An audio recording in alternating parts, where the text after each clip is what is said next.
Every gilded cage is built with walls of comfort. The only question is what you're paying for them.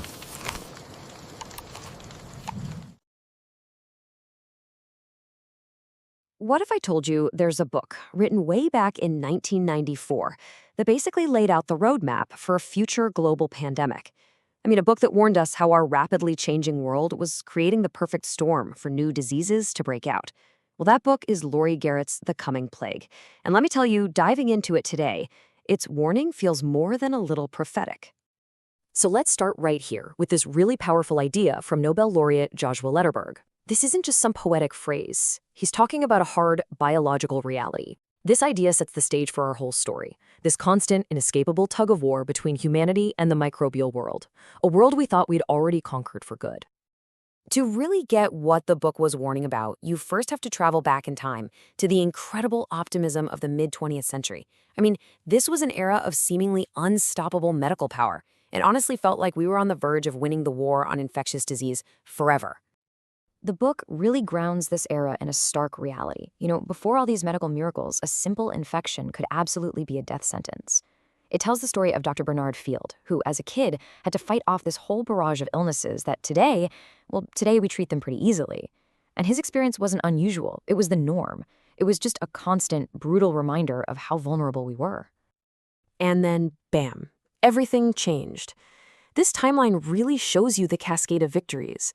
Penicillin rolls out in the 40s, turning deadly infections into minor inconveniences. The polio vaccine shows up in the 50s, saving countless children from a truly terrifying disease. And then the crowning achievement, the big one, in the 70s, we completely eradicated smallpox from the planet. The progress just felt unstoppable. So here's the crucial point. This widespread belief, it kind of morphed into this dangerous sense of arrogance. In the developed world, the conversation completely shifted. The age of plagues, that was over. That was a problem for the history books, not for a modern, sophisticated society like ours. But while humanity was taking its victory lap, the world itself was changing under our feet. And these changes, quietly at first, and then really, really loudly, they began to tilt the balance of power right back in favor of the microbes. And these weren't just abstract trends, They were actual superhighways for pathogens. Think about it. Globalization and jet travel meant a virus could be anywhere on Earth in under 24 hours. We were building massive cities, crowding millions of people together, perfect incubators for disease. And as we pushed into new ecosystems through environmental destruction, we were basically shaking hands with microbes we'd never met before. It was the dawn of a completely new, interconnected vulnerability. And this is the question that started to haunt a small group of scientists. They saw that the microbes weren't surrendering at all. No, they were just adapting to this new world we were building. They were evolving, getting smarter, and just waiting for an opportunity. And that opportunity was right around the corner. Which brings us to the absolute core of the coming plague, the emergence of HIV/AIDS. This wasn't just some new disease. It was a pop quiz for the entire planet, a test of our preparedness, and it was a test that we failed profoundly. So back in the early 80s, doctors were just totally stumped. This bizarre immune-destroying illness was popping up in communities all over the world. There was no playbook for this. There was no immediate understanding of what it was or how it even spread. All that confidence from the last few decades just evaporated. All that was left was confusion and a whole lot of fear. The result? Total chaos. Instead of a unified global strategy, what we got was this patchwork of panic. The U.S. was basically paralyzed by political inaction and moralizing. Other countries put in these drastic, really coercive measures that were just born out of fear. There was zero coordination. It was just every country for itself. By 1991, this was the World Health Organization's conservative estimate of the number of people living with AIDS. 5.75 million. Let that number sink in. It just underscores the sheer scale of the failure. The virus had been spreading like wildfire across the globe while the world argued and panicked.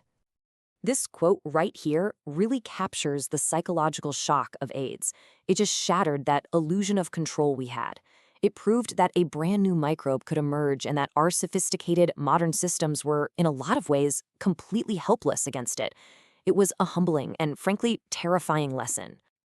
And just when the world was reeling from this new threat, a horrifying new layer to the crisis started to appear.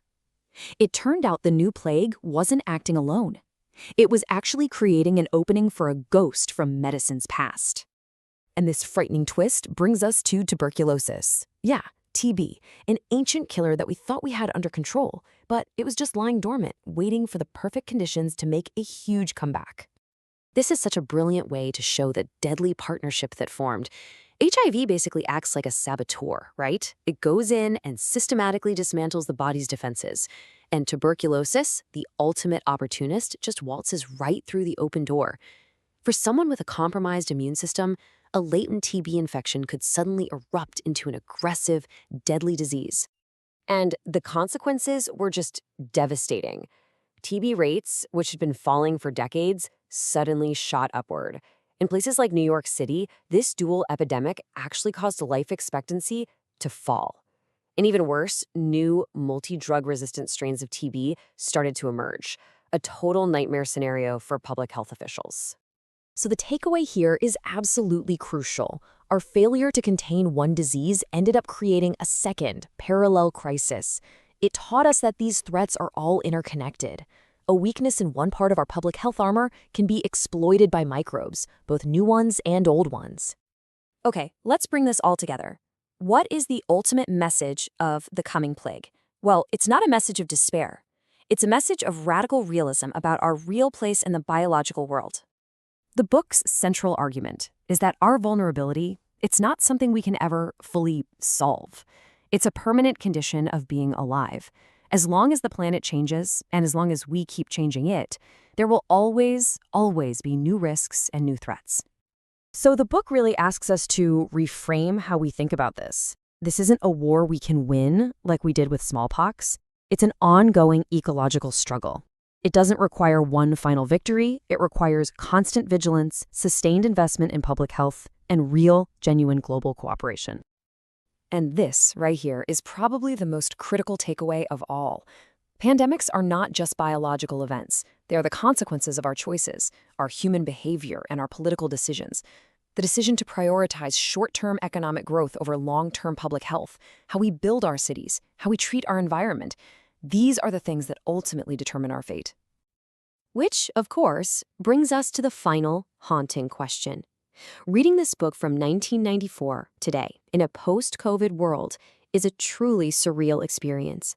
The patterns it described, the denial, the political paralysis, the global fragmentation, it all feels incredibly, depressingly familiar. So the question the book leaves us with is a profound one. After everything we've all just been through, have we finally learned our lesson?